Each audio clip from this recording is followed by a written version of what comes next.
I want to thank everyone for coming on this evening. If you're coming from our wonderful friends in Germany and Eastern Europe, as well as Western Europe, we want to say thank you for tuning in. If you're coming in from New Zealand or Australia, And and the obviously the UK. UK Yeah. and the US group. So we're excited here. I'm Stephen Cherniske, research biochemist. We have this call, which is the Zinzino Science Insight call.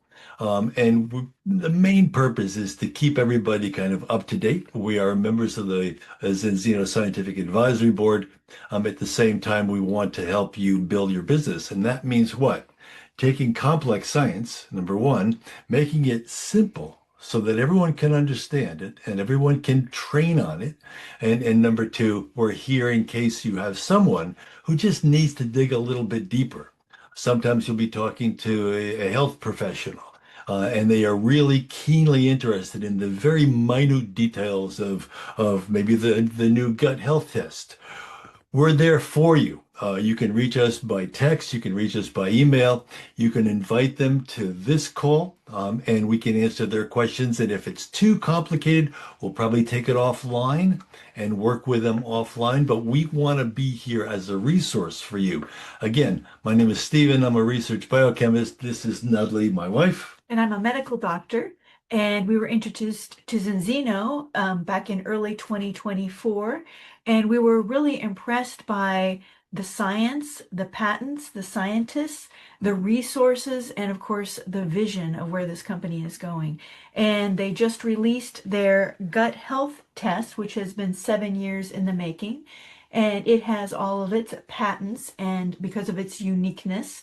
And let me just say that as a former clinician working in functional medicine, anti-aging, family medicine, metabolic medicine, how great it is to have this finger stick blood test to get so much valuable information about how the gut is functioning instead of relying on an assessment of, well, who's in the stool. Right. Yeah. Wonderful. Well, let's dig in. This week, I thought what we'd do is look at something that came across our desk. As you can imagine, we feel that it's important for us, not only as advisory board members, to contribute to the Zinzino endeavor, but we think it's important for us to just be aware of really what's being published in the medical literature that's important for us to relay to you in a way that you can use it. And so, in that regards, there was one study that came across my desk this afternoon, which was about something called the lifespan versus health span gap. Let's bring that up, Natalie, so I can explain a little bit more. As you can probably guess, the lifespan is simply the number of years that you're going to be alive, right? That's your lifespan. Your health span is the number of years that you're going to be alive and healthy, right? Which means there's probably going to be a gap there. Which means I'm independent and caring for myself. Thank And you. I don't need someone to help me with my hygiene or Right. come in and cook my meals for me or help me bathe. So let me put it a different way. If I told you you could live an extra 20 years, you'd probably be really happy, right? You say, "Oh yeah, I'll take that bargain. I'd love to live another 20 years." But what if I said, "Well, yeah, but the last 10 of those 20 years, you're going to be decrepit, you're going to be in constant pain." Then would you take that bargain? And the answer is no, that's So not a that would bargain. be lifespan. Yeah. So what we want to do is we want to understand, what is the science telling us? Is it good news or bad news? And obviously, you can probably guess it's not good news. You've heard this from us. You've heard it from Paul Clayton. You've heard it from Dr. Colin Robertson. The average health span lifespan gap, that is the years lived without disease or disability, was 9.6 years. Now that's worldwide. The gap has actually increased, which means that there's more years of pain and suffering. There's more years of pain and suffering than there was in the years past.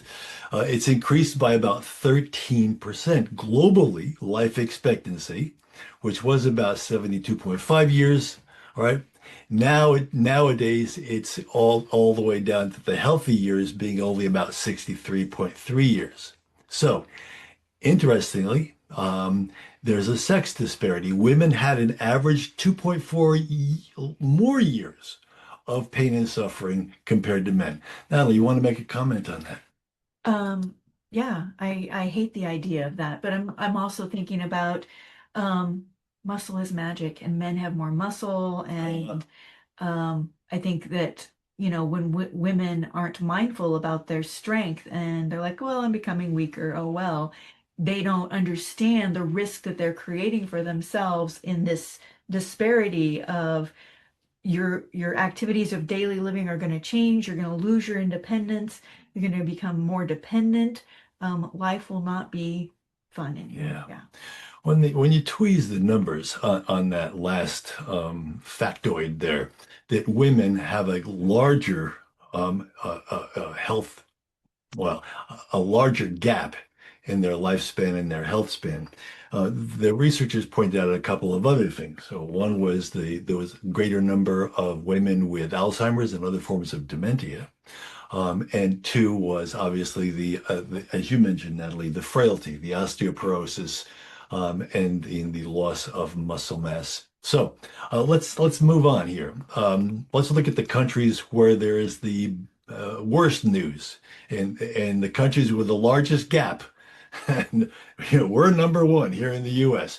12.4 years of pain and suffering. Australia, 12.1 years. New Zealand, 11.8 years. UK, 11.3 years. And in Norway, 11.2 years. Now, why are these countries the ones with the greatest gap? Well, in part, it's because we have done a better job of extending lifespan, right?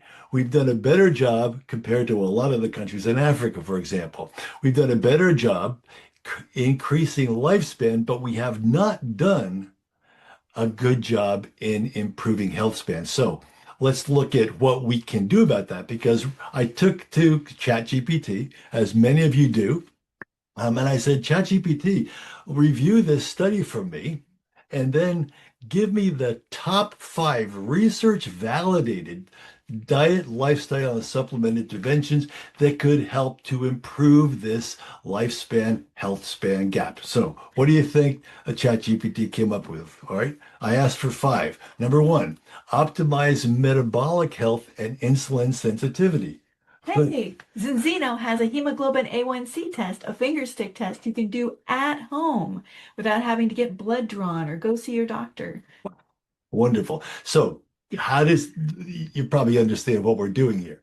We're pointing out the fact that this ChatGPT, this AI model, I asked for 5 interventions that could help to improve this dire situation here in all those countries, and your country was probably one of those countries mentioned on the list. If that's the case, what do you want to be paying attention to? What could you do? What can you talk to your friends and family about? Number 1, make sure you understand what your hemoglobin A1C is. Optimize metabolic health. Number 2, No, no, no. It says emphasize low glycemic, ah, fiber rich, polyphenol dense foods, right? wonderful. Okay, now we can go on to Okay. number 2. Number 2, target chronic inflammation. Why? Inflammaging. I thought we invented that term, and maybe we did. Maybe ChatGPT picked it up. Inflammaging drives degenerative disease and functional decline. So, how can you improve that? Mediterranean style anti-inflammatory diet. All right. In olive polyphenols and omega-3s. There's a reason why we call this the Mediterranean diet in a bottle. So people understand that. That's a little phrase that you might want to write down, because the simple issue here is this is not fish oil. This is not fish oil. This is a Mediterranean diet in a bottle. Okay, let's move on. Well, the whole issue of chronic inflammation, people can actually assess and not guess by using the balance test to find out where that chronic cellular inflammation Thank you. number is at. In fact, we've often said when Natalie and I are talking to healthcare professionals, we often tell them that this balance test is a good surrogate marker for inflammation throughout the body and brain. So that's critically important. So thank you. What does ChatGPT say would be the number three thing that everyone should do? Protect and rejuvenate the gut microbiome. So this is number three in terms of if you're going to be trying to improve your health span, this is number three.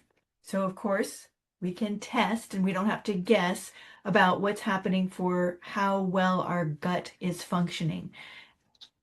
Again, an easy finger stick dried blood spot test.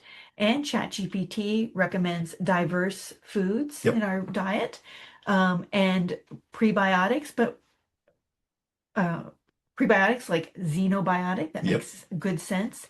And I'm so glad the gut test is there.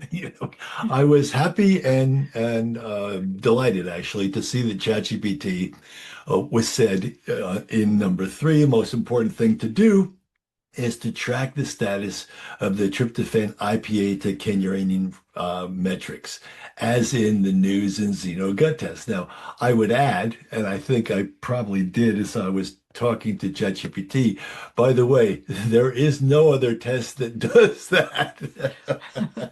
So ChatGPT said, hey, there's a new Zinzino gut test where you can get this critically important information. And then, of course, number four, support cellular autophagy and senescent cell clearance. So, how to get rid of all these zombie cells? And ChatGPT said intermittent fasting, and then phytochemicals, which are fisetin, quercetin, curcumin, and fucoidan. Where do you get all of those? In Xenogene. Wow. Get rid of the old cells that are done and just making problems. Right. Yeah. So again, that's number four. And number five, preserve muscle mass and strength. Because the loss of muscle predicts frailty, disability, and mortality better than your cholesterol level. I'll say that again. The loss of muscle, all right, is more of a factor contributing to your lifespan than your cholesterol level. So, what did ChatGPT say in that regard? Resistance training, obviously, enough protein, obviously, and the key nutrients, all right, leucine, which is a amino acid, vitamin D, and look at that, omega-3, DHA, and EPA as a way to maintain strength and muscle mass. And you can test your vitamin D and not guess about how well it's doing. You want to be in the upper green range and keep it there. This will definitely help improve your muscle health, and it makes exercise more fun. Okay. Anyway, so you see that basically the bottom line here is that when we're using our AI tools, whether it's ChatGPT, whether it's Claude, Perplexity, whatever tool you're using, and I hope you are all using these incredible tools, it's wonderful to see how it reflects our exact endeavor here, which is what? Stay with me here. Everyone you talk to is interested in health. I doubt if you're going to talk to anybody or spend much time with someone who is not interested in their health. So because they're going to be health conscious people, they're probably doing things to improve their health. What you have is an opportunity to say, look, we know that you're doing things. You're taking your nutritional supplements. You're trying to get exercise on a daily basis. You're watching you're improving your diet. But whatever you're doing, there's a foundation. There's an absolute foundation of things that you cannot overlook, because if you overlook the foundation, everything that you're doing on top will not work very well. What's at the foundation? The balance between the omega-6 and omega-3 ratio in every cell of your body. That is a measure of cell function. We're able to tell people we have a test, the Zinzino balance test, that measures cell functions. Since you are made of about 35 trillion cells, if we could improve the health and the performance of every one of those cells, do you think that would be a good thing? And of course, everyone understands, how would I do that? And the answer is you test, don't guess. And number two, we tell you the target to aim for. What is that target? 3 to 1 or better. 3 to 1 or better. So, Natalie, what have you got on the new test? Well, inside of us is 100 trillion cells, and we want to make sure that they are optimally functioning too. Again, it's still about every cell of us, the host, and every cell of our gut microbiome. And so we want to make sure that they are doing the right thing and that they are taking the food that we take in and turning it into good stuff, energy for us. Yeah, wonderful. Which brings up, the top three questions that came in this week about the gut health test. I'm going to cover the top three, and then if you have questions specific to the gut health test, we're going to open it up to anyone that has a question. But the three questions that came in so far this week, my doctor didn't know anything about this test. And I guess the questioner who asked that wanted to know, why did my doctor know about this? Well, because this is brand new. If you were in Oslo or if you watched the Oslo presentation, you understand that this is cutting edge, brand new. There was a reason that Colin came out on stage in an astronaut out on a spacesuit because he wanted to convey just how far ahead we are compared to what everybody else is doing. And in that regard, I'll say it again. There are tests that people have been using to measure the microbial uh, content of your gut. But that's just telling you who's there. This new test, which is much easier to perform, it's a finger stick test, all right? This new test is so much easier, it's less expensive, and it gives you more information, which is what? What are those microbes doing in terms of their metabolic activity? That's why it's called a metabolomic. Or This is called the gut health it's a test. gut health test. All right. Metabolism of the gut. Which leads to the question. The second question is, what is the elevator pitch? And Natalie gave you the elevator pitch. I'm going to ask you to do it one more time. Yes. So other tests have told you who's in the gut. This test tells you how well they are functioning. Okay. And the last test, or the last question, how is it possible? Because people have been watching the videos and people have been listening to Dr. Colin. How is it possible that there are more cells in my gut than there are cells in my body? Well, it's interesting to think about, isn't it? Because it's a little bit difficult. Right? So the first thing, as Natalie points out, is the cells that we're talking about in your gut are very, very, very, very small. All right. Because there's 100 trillion of them and there's 37 trillion of me. Yes. Yeah. Well, the way I used to describe this to my students, because I wanted everybody to get this, not just to get it in terms of information. I wanted them to understand the impact of this information. So here's what I would tell them, because most of my students had been to New York City. And most of my students knew where Central Park was in New York City. And I would say, people live in New York City? A total? 9 million. Okay. That just gives perspective to other people that aren't familiar with. Okay. Yeah. So I would say, imagine you're in New York City, right? And everybody say, okay, I'm imagining I'm in New York City. I say, now imagine you're walking, through Central Park. You got that? Yeah, I'm walking through Central Park. All right. And you're surprised to find in front of you, in the ground, a door. And you think, well, this is interesting. Where does this door lead to? And so you open the door, you climb down a stairway, and there you find a city bigger than New York. Hidden, but even more Hidden, impactful. But even more impactful. That's what's going on here. We have a population of microbes in our gut, which is more numerous than all the cells in your body. Do you think it's important to know what they are doing? And that's the new gut test. All right. Function. Okay, we have some thoughts and questions here in the chat. Kathleen says, good morning. Good morning. Paul says, wow, yeah, this is a bummer topic, but yeah, Paul points out we're hearing that many of today's children will die before their parents. Well, maybe not necessarily before, but they have shorter lifespans. Yes. And that is a very real prediction. Yeah. So here's our opportunity to change that, right? That we're being smart about our health. It doesn't have to be that way. We can be active, we can not accept that prediction. We can make our children better than us. Yes. And some of you have heard me talk about build a better baby, the concept of, creating children that are much, much healthier than we are. A lot of people don't realize that our existence begins when our mothers are inside the uterus of our grandmother. And so, yeah. So, if we can think about what that grandma is eating, then what that mother is eating, and if the mother is in balance for at least a year before becoming pregnant, and if the father can be in balance at least 6 months before helping create the baby, and then having a baby that's in balance and stay in balance, building a better baby. Yeah. That's my dream.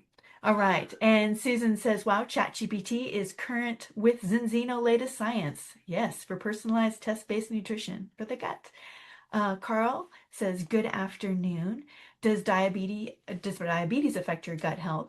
And so that's a great question about, does our metabolism affect the metabolism of who's living inside of us? And it's a give and take relationship. It's how well we are controlling our metabolism and what they do to us. Studies have been done with what's called fecal transplants, where you have a fat rodent and you have a skinny rodent. And if you take material from inside the gut of the skinny rodent and feed it to the fat rodent, he gets skinnier, and vice versa. The skinny one becomes fat. So they help determine our metabolism, and what we're doing affects them as well. Yep.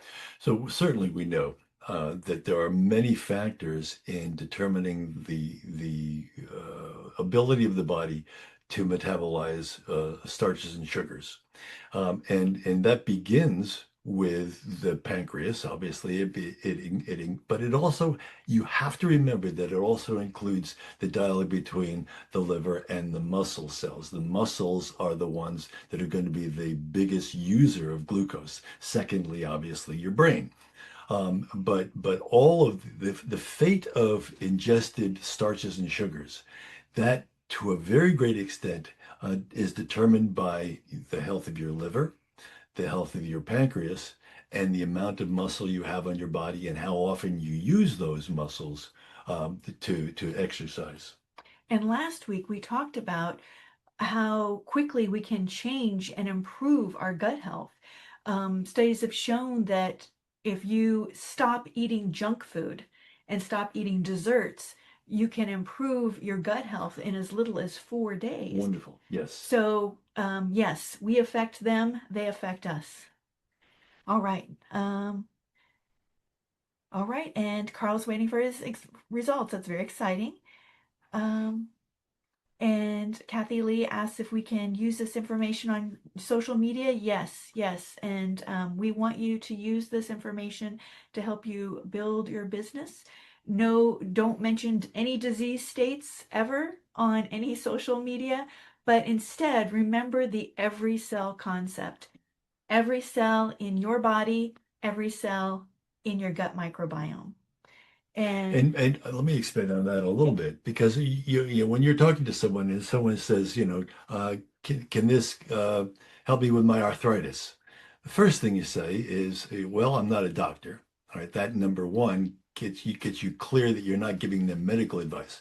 So always, hey, can this help with my arthritis? Well, number one, I'm not a doctor. Number two, here's what I know.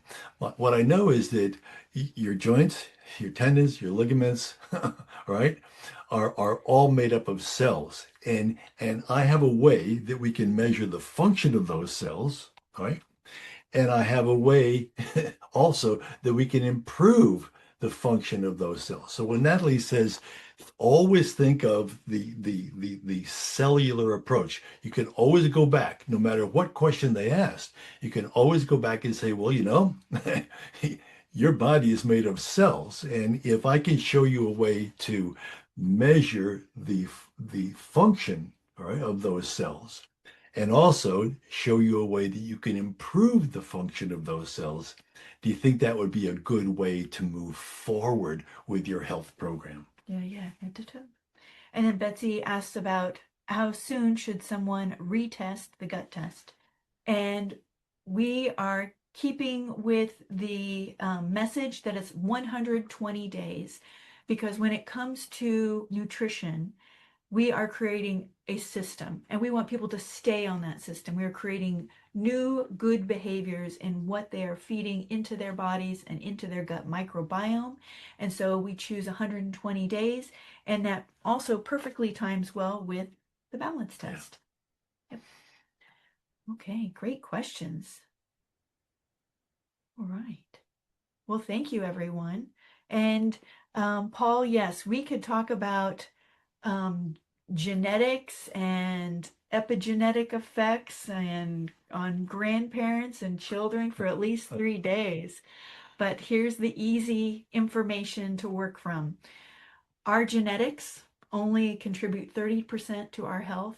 70% is up to us about the choices we make for our life, our activity, our diet, the kind of positive energy we expose to our brain and the negative energy we expose to our brain. Nice. And last week we talked about in the gut test, the kynurenine is what's made by the human tissue when stress is going on. We take tryptophan, and thus the easy thing to remember that it comes with stress. Oh, me, right?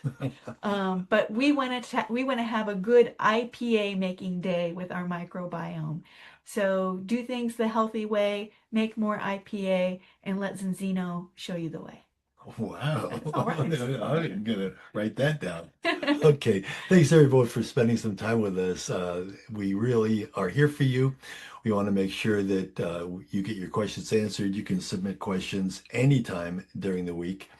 Thank you all for being on with us today. We look forward to seeing you again next week. Invite your friends, invite your skeptics, because there will be skeptics, and we love skeptics. We don't particularly like cynics, but skeptics we love. Thank you very much. You are great. Absolutely. Yes. Good to see you all. All right. Take care, Stephen. Great to see you. Thank you. Take care, Dr. that was Natalie. awesome. I saw Thank you. you. John Bye-bye. Paul signed out. Thank you very much. Good night. Good night. Thank you. Good night.